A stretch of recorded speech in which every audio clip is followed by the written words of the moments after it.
Cool. Hi. Yeah, so what's up? Nothing much. I just had dinner with a friend and that was nice. Cool, So, cool. Yeah. Um, I uh so the night before last I went out. uh-huh. I did not expect to get, like trashed, but I did end up getting trashed and I was like Uh-huh. lying in bed for like 6 hours the next day. I was like, I'm never doing this again. And then my friends were like, "Are you coming out with us tonight?" And I'm like, Mhm. "Yeah." Yeah, I am. Mhm. Um I dug a pair of old false eyelashes out of a bag that I forgot I bought, Uh-huh. which is probably good. Uh-huh. It's probably good to wear like Mhm. super old false eyelashes to the Oh, point where the glue, definitely. yeah, to the point where the glue that it came with, Ugh. I do not think was the same consistency that it was supposed to be when I Oh, of originally course bought it. not. But they attached to my eyelids just fine. So Uh-huh. That's good at um, least. I don't know. Everyone, maybe it's because they wear heavier Uh-huh. false eyelashes, but everyone's like, "Oh, it's such a pain to wear them all day." And I guess I Mhm. only wore them for like 5 hours, but still, I was like, oh, I could do this every day if I wanted to, but it's a bit ostentatious. Mhm. So yeah, now I'm just I'm recuperating. I Mhm. didn't put my contacts in today, and I'm Mhm. just lying around without a bra on, so it's a pretty legit day. Yeah. Yeah. Um, but I'm super excited to talk about this movie, so let's get into the Yes. actual shit.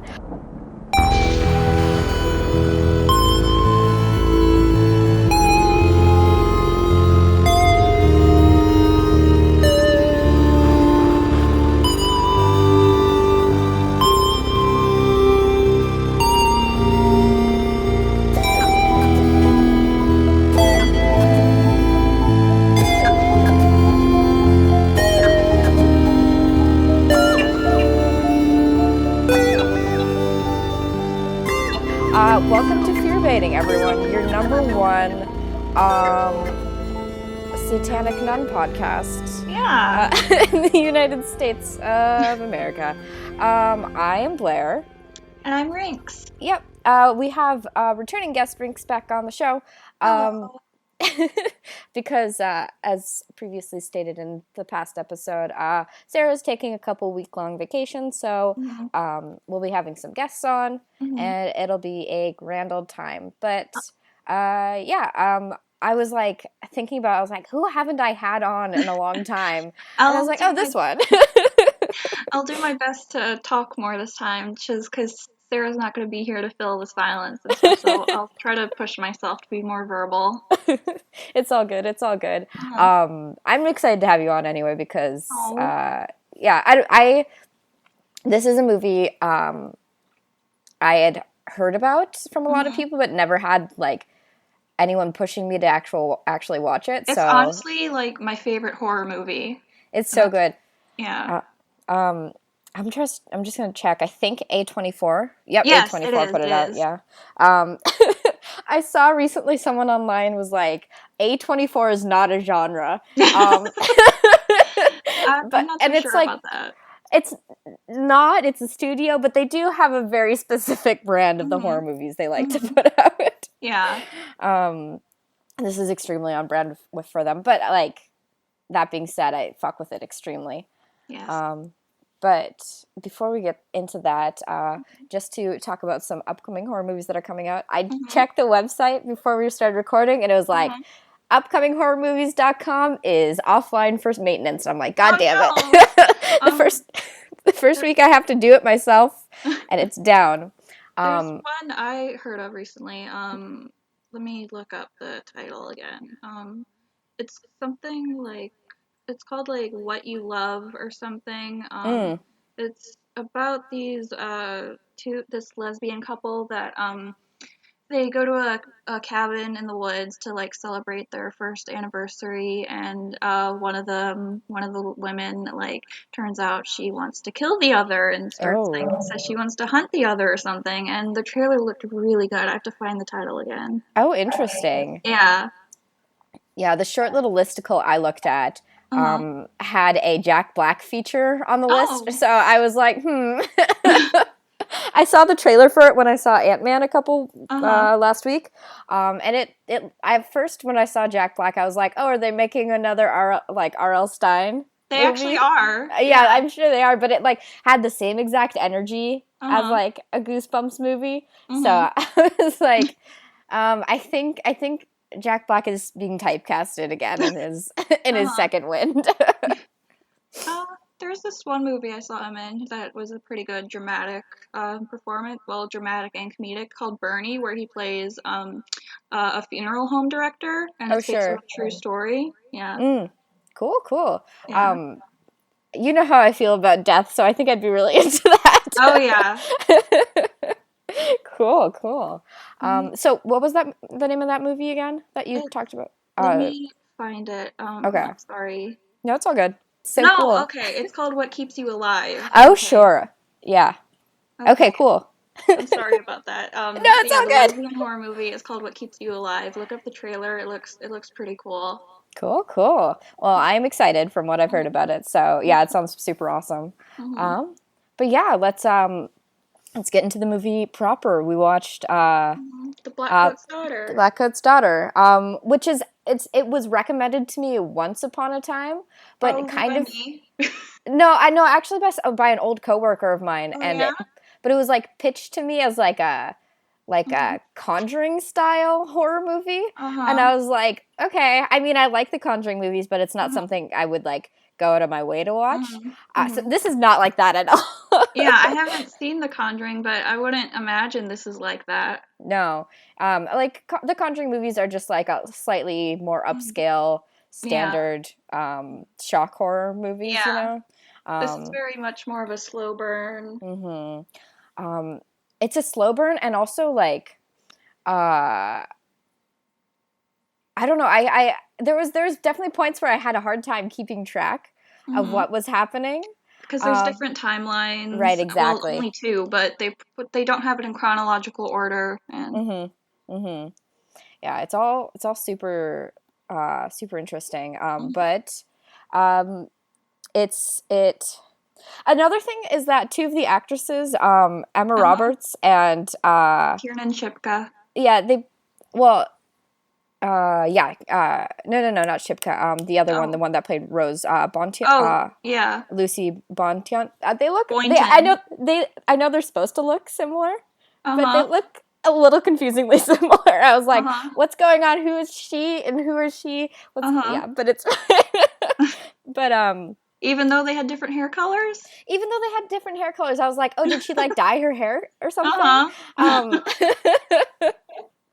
um, but so it is about so it opens on a Catholic school, hmm and we have our protagonist Catherine. Catherine, and kind of supporting character Rose, and Mhm. it's that we are close to like some sort of winter vacation, I assume.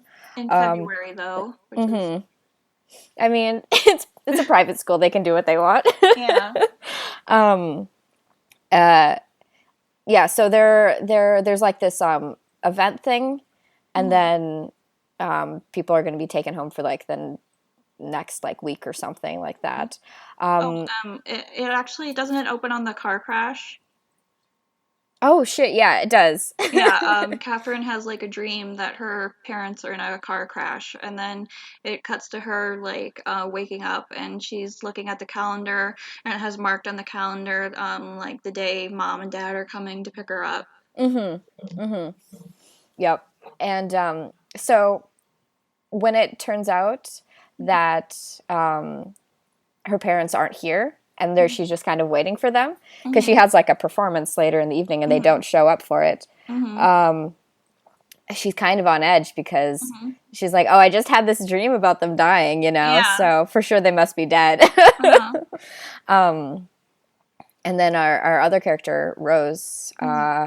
has a similar problem, but she's like, "Oh, I just had a brain fart and told my Mm-hmm. parents that they should come on Friday instead of today, so they'll be here, but just not today." Mm-hmm. Which is immediately clockable as something she intended to do, Mm-hmm. um, because we do see her talking about her like feeling under the weather to get out of things. Yeah. Yeah. Um,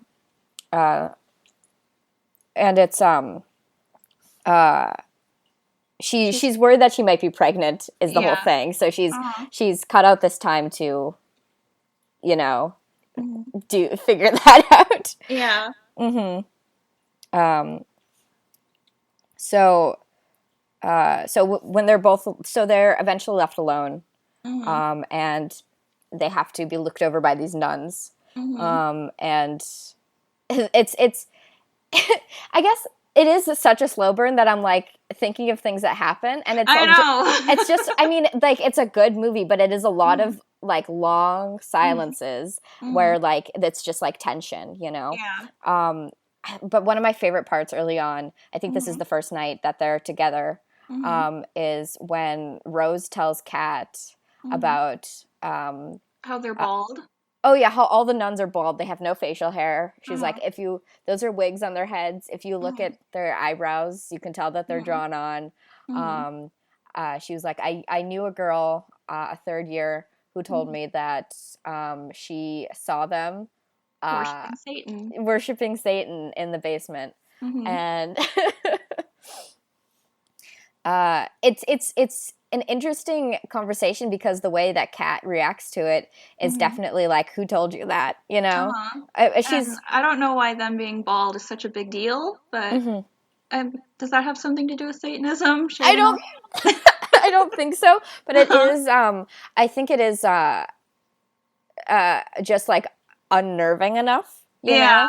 know? Yeah. Um I think I definitely think it's an interesting Mhm. detail that they chose to select. Uh-huh. Um And then Rose, she goes to like sneak off with a date with her supposed baby daddy, and mhm. so during that, Catherine, she goes down to the basement, and Yep. Uh, investigates. yeah. She sees the furnace Mhm. burning down there, Mhm. um, and uh, And then I think this is when, sometime around this is when we get cut to the second timeline in the mhm, future where we meet Joan, and she's this girl who's like at a bus stop, and she has a hospital bracelet around her wrist, and there's these flashes where you can see that she was in like a mental hospital, and we don't know how she got out, like, yeah. yeah. Um, she tries to make a call on a payphone, and it like gets denied, and she just hangs up the phone, kind of like it was something she expected to happen. Uh-huh. I, And I want to know how she tore off that bracelet because those fuckers never come off. right, um, yeah.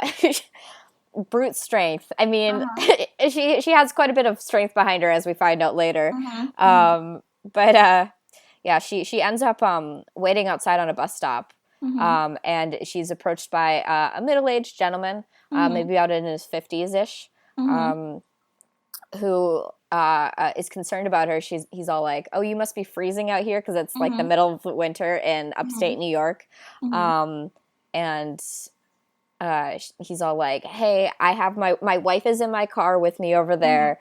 Um, Where are you I headed? And it turns out they're both headed in like the same direction, near the same town. So mhm, he offers to take her there.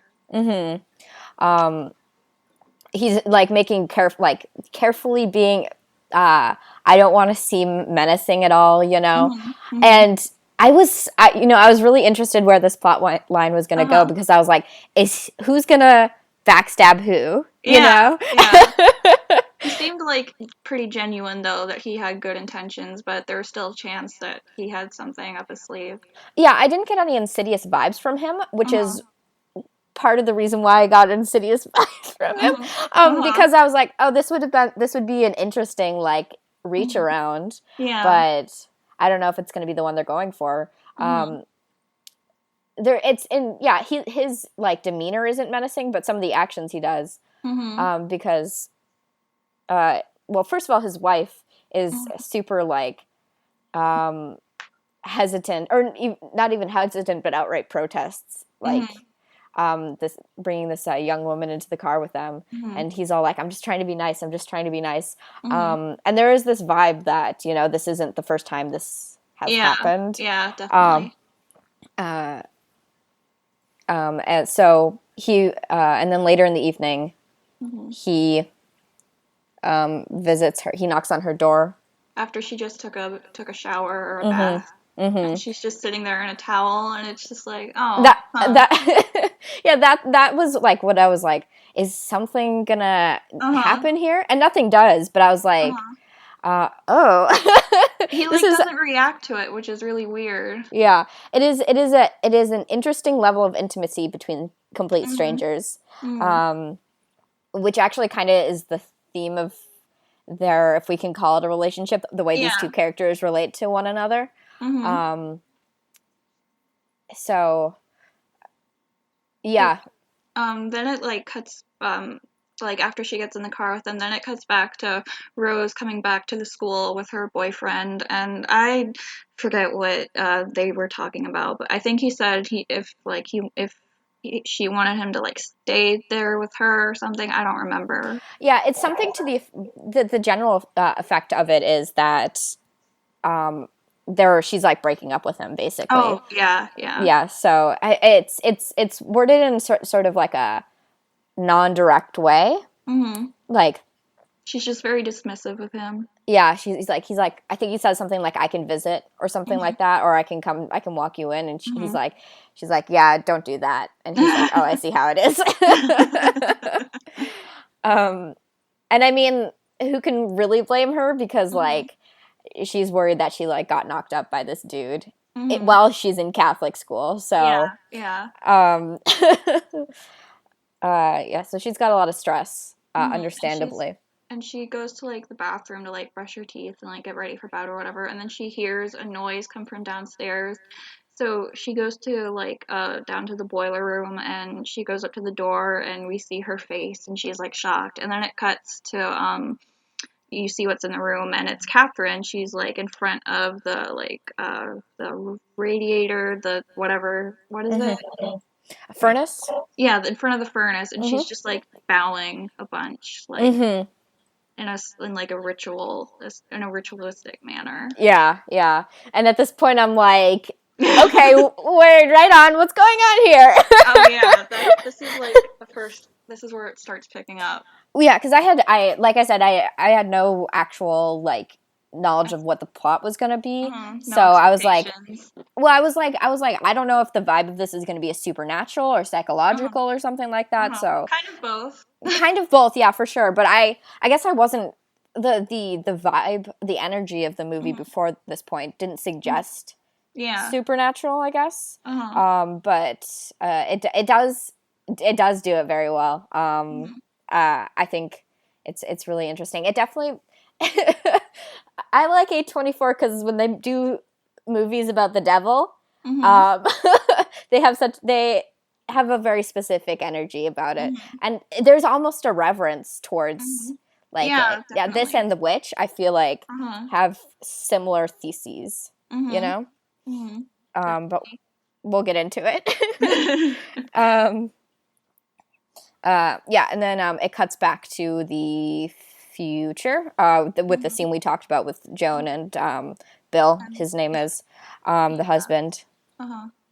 and he's asking her a lot of questions, Do you believe and in God or religion at all? mhm, And she's very straight up like no. mhm. Um, she's not a very talkative person, and Yeah. as a fact, you know, when she's like uh, you know, being asked questions, she'll just Mhm. not answer. And Mhm. I think the interesting thing is that the way the characters react to that is just to Mhm. continue talking. You Yeah, know, that happens a lot. Yeah. there seems to be hardly like a like batting any eyes at the fact that Mhm. like she doesn't like want to respond to anything, or Mhm. even sometimes seems to be straight up ignoring whatever they're saying, Mhm. just because of lack of reaction. Mhm. Um, um, so And he's like, I find God in like the small things and um like what kind of examples did he list? oh, I don't remember. I think it was just like I don't know, like the smile of a of children or something. I don't know, but he Yeah. says in like just little small things, and then he says like he was drawn to her because he feels a connection to her because she reminds him of someone he knows. Mm-hmm. Yeah. And then later, soon thereafter, I think they go have like food together. Go to have Um, breakfast. hmm And then he shows her a picture of his daughter. Who turns out Um, to be Rose. mm-hmm. And he's like, oh, she would have been like, however old by now, and it's been like, 9 years, I think. yeah, since she died, and they're going to like lay flowers where she passed away or on her Mm-hmm. grave or whatever, Mm-hmm. and then Joan's reaction is like she like snickers a little, and then she Mm-hmm. like goes to the bathroom and just laughs to herself. Mm-hmm. Uh-huh. Which, Uh-huh. great. Uh-huh. Yeah, what was your thoughts on that? I mean, I was like, oh, this is menacing. Uh-huh. um, I don't know. It's I just I think her character. I think these two parallel stories Mhm. are super interesting Mhm. because like it is kind of things slowly slotting into one another, you know, Mhm. Mhm. um, which is cool. Mhm. She sees Bill talking to a cop, Mhm. and she steals a knife, Yeah. like just in case, I Oh, guess. and also, and you see, when she's in the bathroom, you see like she stole like an ID from and there's a flash of her like choking one of the nurses from Mm. the mental hospital, and she stole her ID that said Joan, so that's not her real name. Mm-hmm. Mm-hmm. Um, so she's a shady character. Yeah. But he's just talking to the cop because there's like really bad weather, so he's like, "Oh, we gotta get going now." And Mm-hmm. so she goes in the car with the man's wife, and the wife's she's just not liking Joan at all. Mm-hmm. Yeah, she's very much well, she has this conversation Mhm. with her about like, oh, my husband talked to you Mhm. about our daughter, didn't he? He told you Mhm. that we have a daughter, didn't Mhm. he? And he said, "You look like her. You don't look a thing like her at all." Yeah. I think she straight out says like he does this all the time, or he Uh says huh. this to people all the time, Uh huh. and I never see it. Mhm. So it's But she says she saw it once though in the supermarket. mm, Like she says there was this girl like who was like clutching her money, and it was freezing outside, and she was just wearing a skirt, and her knees were pink from the cold, and yeah. mm-hmm, mm-hmm. Um, Oh, and then she says that she can't see Joan. She's like, it's almost like I can't see you or something. yeah, which is such an interesting word choice. I don't know, Uh-huh. that kind of stuck with me. I was like, what? Uh-huh. Like what did I don't know what she meant by that. Yeah. Well, there definitely is this like barrier between Mhm. Joan and I Mhm. would say also between Kat and the rest of the Mhm. world. Oh, definitely. They just seem to be like existing on a slightly different Mhm. plane. Yeah, Um, like Catherine, she just doesn't seem like she can really talk to people. Like in the beginning, she was talking to the dean of the school, like asking like I think I don't know, she was talking to him about her parents and like if they get here on time to pick her up, and he's saying, "Oh, well, if they're not here, you can just stay here over the weekend." And she's just looking off to the side, and she's like spacing out almost, and she's just smiling. And mhm. yeah, and I'll have to get back to that later because on my rewatch I noticed something about this that Oh, interesting. yeah, yeah. Well, we go back to the past, Yeah. and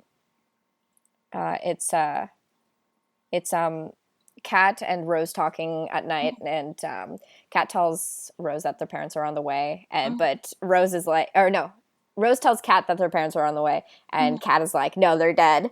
Yeah. Yeah. And Kat's like, obviously, like, that's such a horrible thing to say. And then Kat's just like, you smell pretty, which is another part of like the disconnect between her and other people.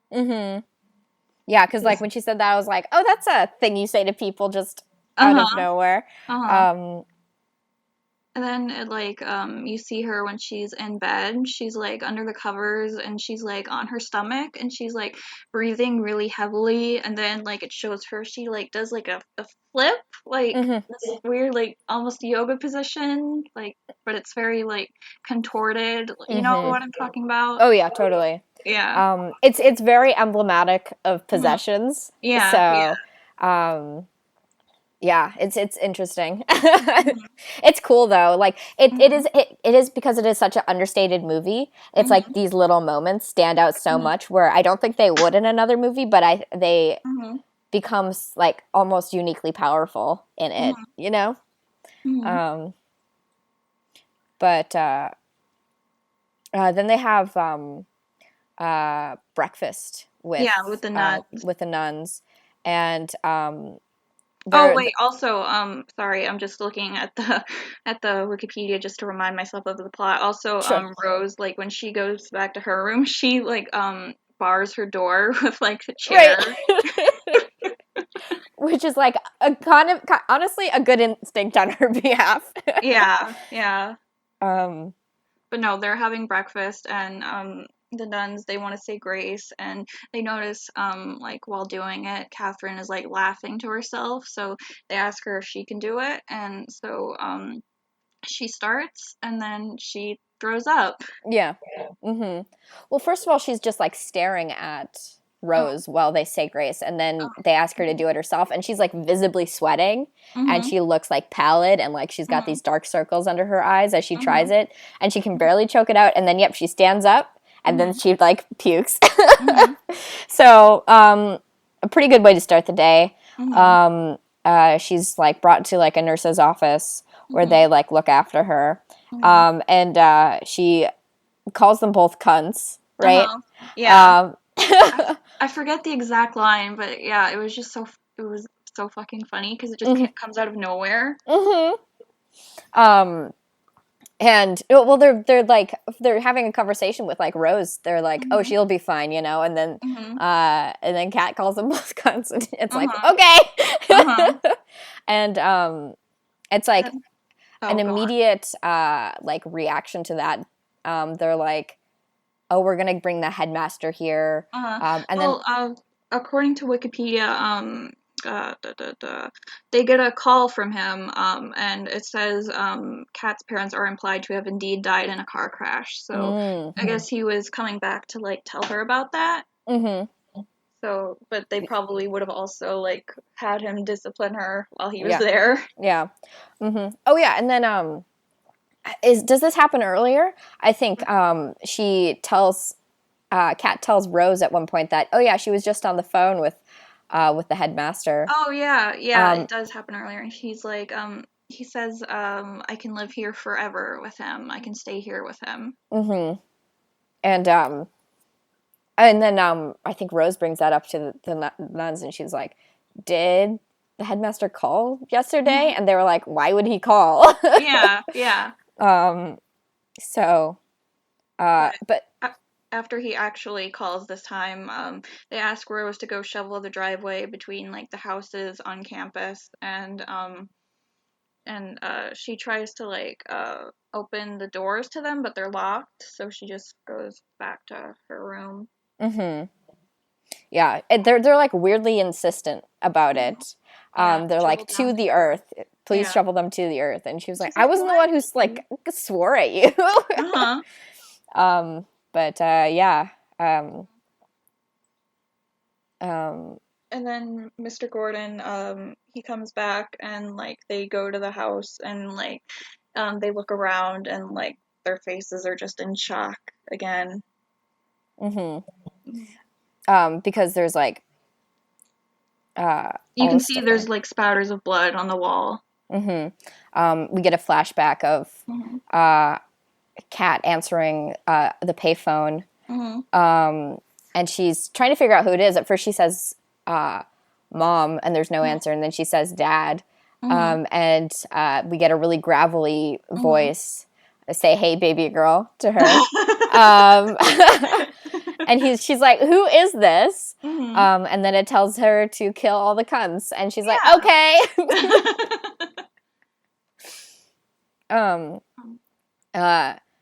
We see, and then we see her do exactly that. She stabs both the nuns to death.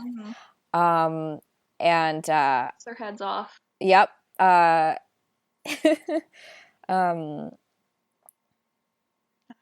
She puts the heads in pillowcases, right? Yeah. Then just leaves them by the stairs. Then Rose goes to the bathroom while this is all happening. She's like, "Oh, I have my period, thank God."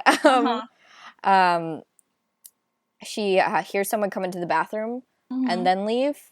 And so she like follows like them out basically.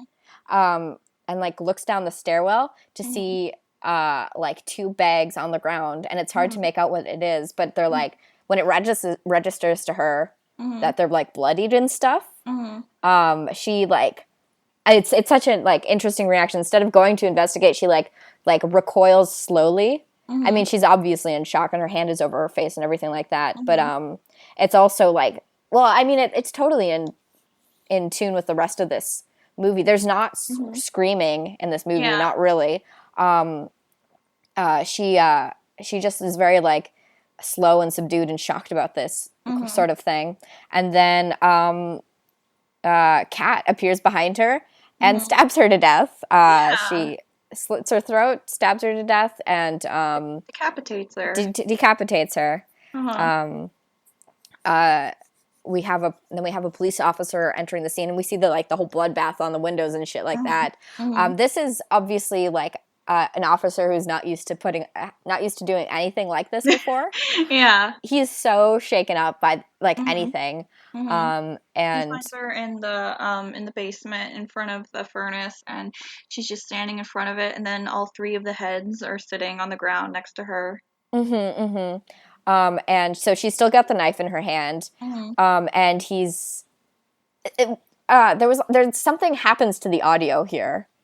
Yeah, it's like very distorted. Yeah, it's very distorted. It sounds like it's like coming through an old radio, and it's also very like echoey sounding. It's interesting. The treatment of sound in this movie is interesting. Oh my god, the score is amazing. Yes, it is. It just really enhances the prolonged sense of dread, and I love it. Just the whole atmosphere. It's very cold, and I watch this like at night, like in the fall, which I think is like a really great time to watch it. And, for sure, yeah. Totally. So he's like yelling at her to drop the knife, and she doesn't. And he's like very panicked himself. Oh yeah, like it's so crazy because it's. I mean, that's kind of the thing that's like, oh, he's never done anything like this before, because like she's just a Catholic schoolgirl with a knife, you know, but also decapitated heads around her.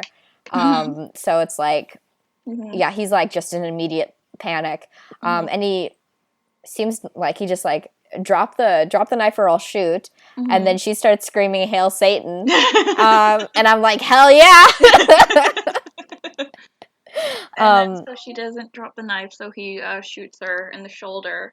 And then we get the flash forward to Joan, Bill, and Linda, and she's in the car with them, and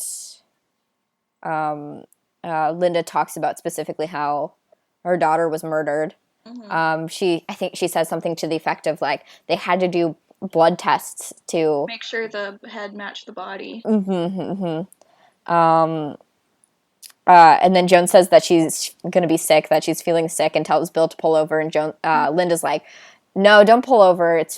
Don't do any of that." But Bill pulls over anyway, and not great. He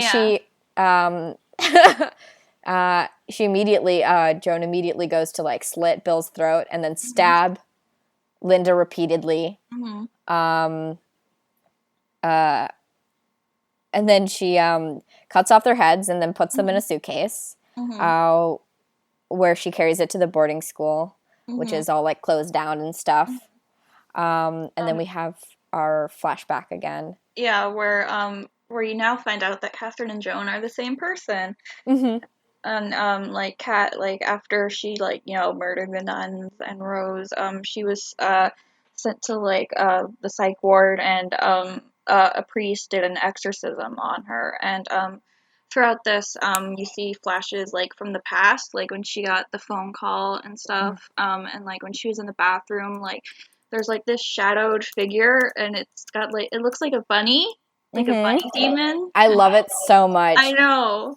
Because uh, it's like all fuzzy, and I think those are horns on top of its heads, Oh, but it definitely looks like rabbit ears. it does, and it's just so simple but Mm-hmm. effective, and I love Yeah. it. And Mm-hmm. when he's doing the exorcism, she sees the figure and she's like, "No, stay, don't go away," but it just kind of disappears, and she's obviously really sad about that. Mm-hmm. Yeah. Which is immediately like I was like, oh, this feels a lot like The Witch because Uh of huh. that. Uh huh. Um, Accepting the devil. right. It's Mhm. I don't know. I love shit like that. I feel Mhm. like it has A perhaps lot of not. potential. Yeah, it has. I think it doesn't necessarily have the exact same thesis as The Witch because Mhm. The Witch is all about Sort of like um, she was escaping this life. right. Yeah, it's all about hedonism versus Mhm. repression. You know, Mhm. whereas this is Satan is basically just you're straight up. Mhm. Uh, I'll possess you and make you murder people, but it's like Mhm. cool, right? It's fun, Mhm. right?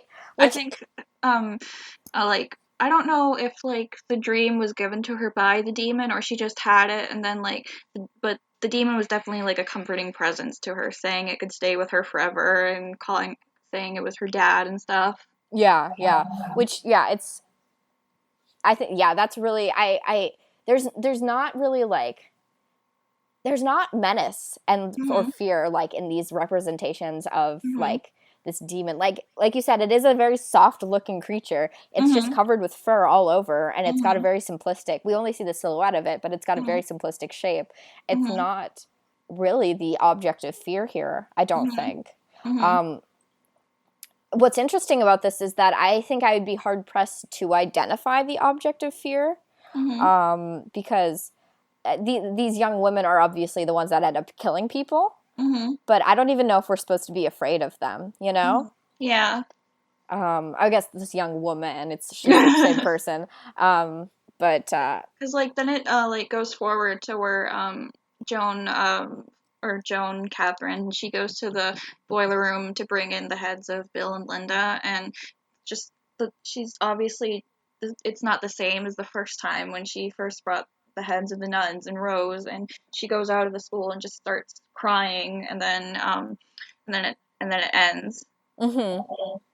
So Yeah. like I've read like people's analysis on this ending and what it means, and basically she was trying to let the demon back in again because she was really really upset when it was exorcised from her, and she Right. realized that she couldn't bring it back, so she's just sobbing and seeing that she doesn't have it anymore. Which is the best, I think. I think it's such Yeah. a yeah, it is so it's looking for companionship in something that's destructive, Mhm. but I love it. I love it Mhm. so much. I think um uh seeing the devil as a caretaker Yeah. Yeah. is oh, so interesting. I think it's so much more interesting to think about these icons of Mhm. malice Mhm. um in a sort of different light. Like Mhm. it's not The Exorcist, Mhm. where the devil is like the thing that is Mhm. destroying this innocence in this young woman, Mhm. this child. Yeah, this Uh, is like giving her like a new family because she just lost hers. right, exactly. Um, and yeah, it's it's I think it encourages like this having this empathy, you Mhm. know, and in a very Mhm. human relationship. Like it asks the question why someone would want to do Mhm. this in the first Mhm. place. Mhm. Um, other than, you know, the boring answer of just like some people just love to be evil, you know? Yeah. Um, Or she's just psycho crazy. right, exactly. The more interesting answer to that question is, of course, you know, like I'm looking to free myself from Mhm. this repression that I've experienced, or like I'm Mhm. looking for this sort of companionship that I Mhm. felt and haven't been Mhm. able to feel since, you know? And Um, also, like, I think she's obviously also crying because she realized she did these horrible things to Rose's parents for nothing. mm-hmm. Like, Yeah.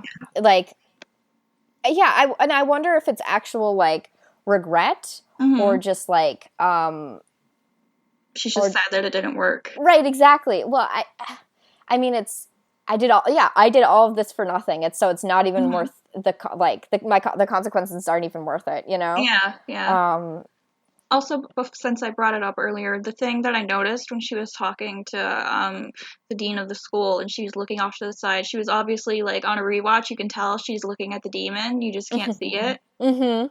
Yeah. Yeah. And also when Joan is she goes to the hotel and she like undresses to like take a bath, you can see there's a bullet wound in her shoulder. Mhm. Yeah. Yeah. So It's it's really cool. interesting to watch It's a second time around. yeah. Um yeah, it is it's such a um it's such a quiet movie. Mhm. Um Like a character study, and I've seen yeah, people say that they don't like there's not a lot of speaking because like they just, it's like a show don't tell, you know. right.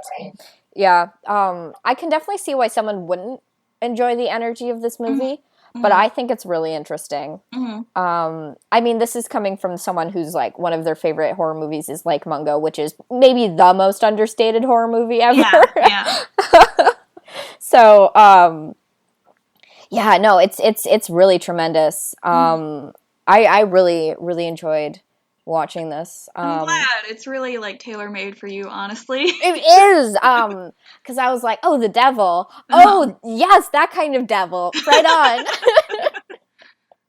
on. So on a scale of 0 to 5, Severed bunny heads? demons, Oh, what are you gonna give this movie? I'll give it 5 because it's honestly my favorite horror movie. Like, Mm-hmm. and I'm not someone who usually would have one, but Yeah, I just love like the whole tone of it. It's just like it's under your skin, and it yeah, really like you feel absorbed in it. yeah. It is. It's definitely.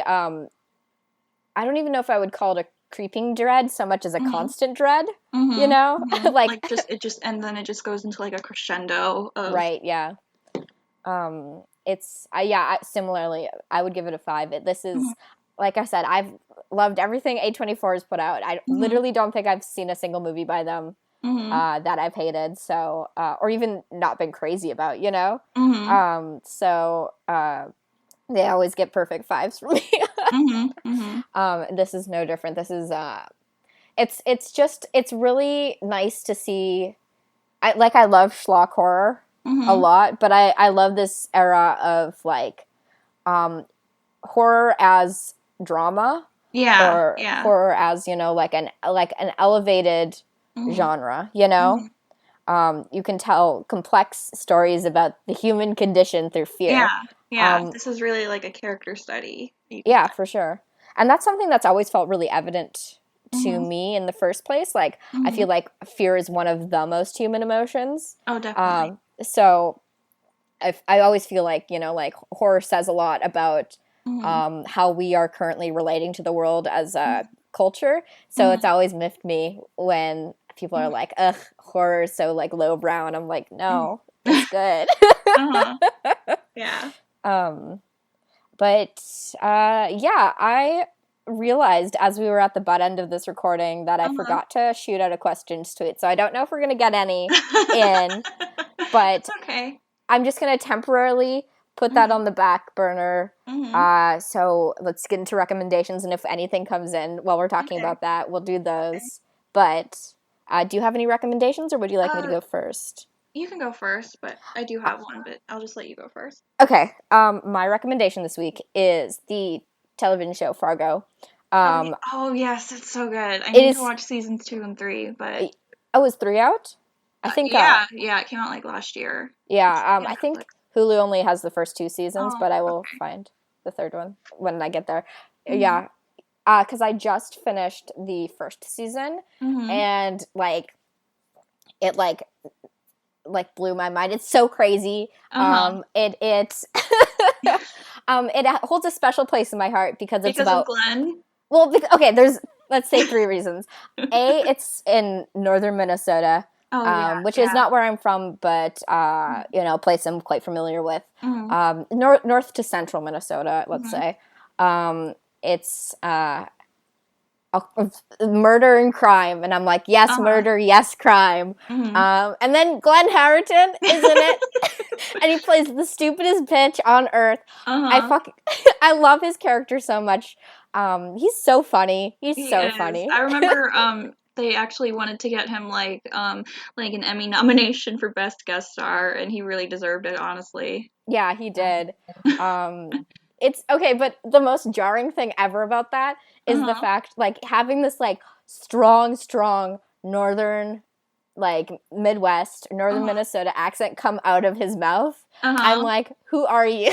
Uh-huh. All the while he's like tanned to the nines Oh and my he's got god. this gross facial hair. He's so disgusting, and Uh-huh. tracksuit all the time, Oh my all god. constantly tracksuited. And like he's Um, sort of somewhat not so he's flamboyant, yeah, yeah, yes.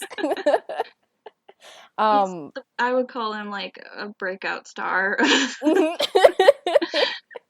no, he's so great in it.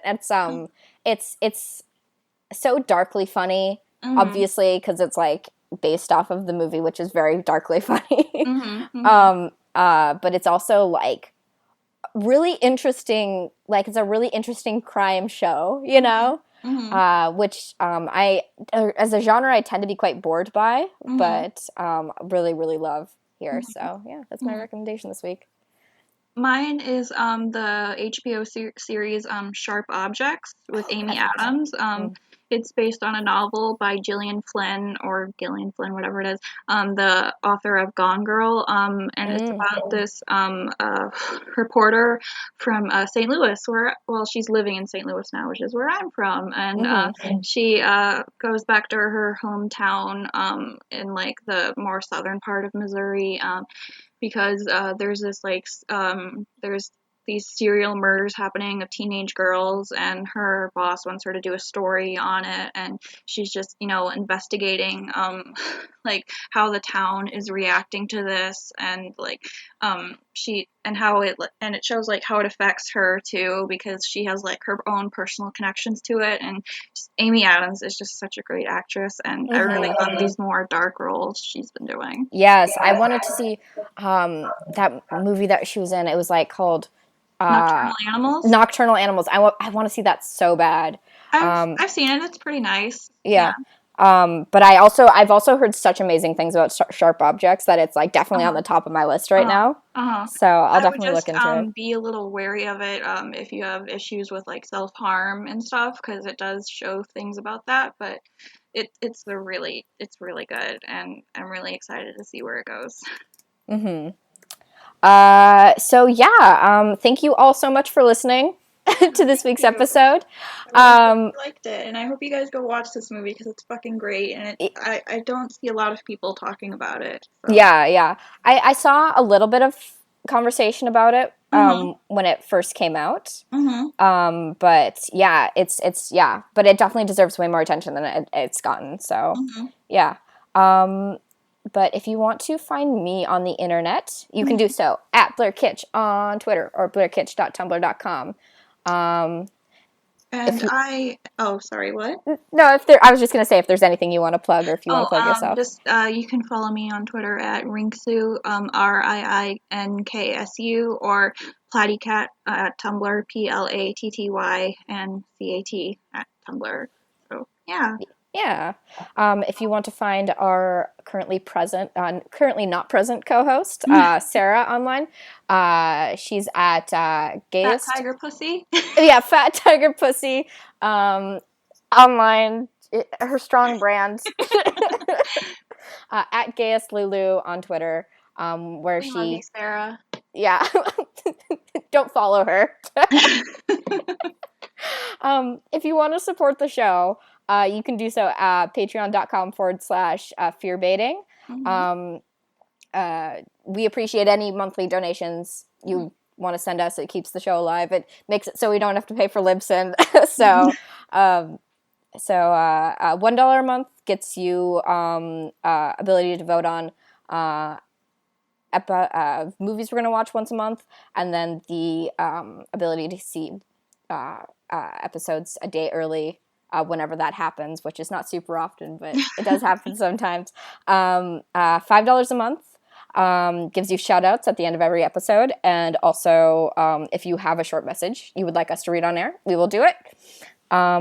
And then at $10 a month, you get to tell us whatever movie you want us to watch at any point. You can do it once, but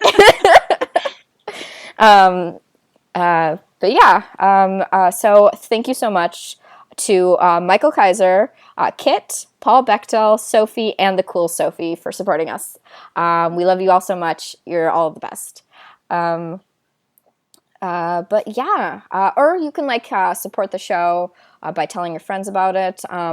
Listen to our sister podcast, The Wonder Yerks, where we talk about Animorphs.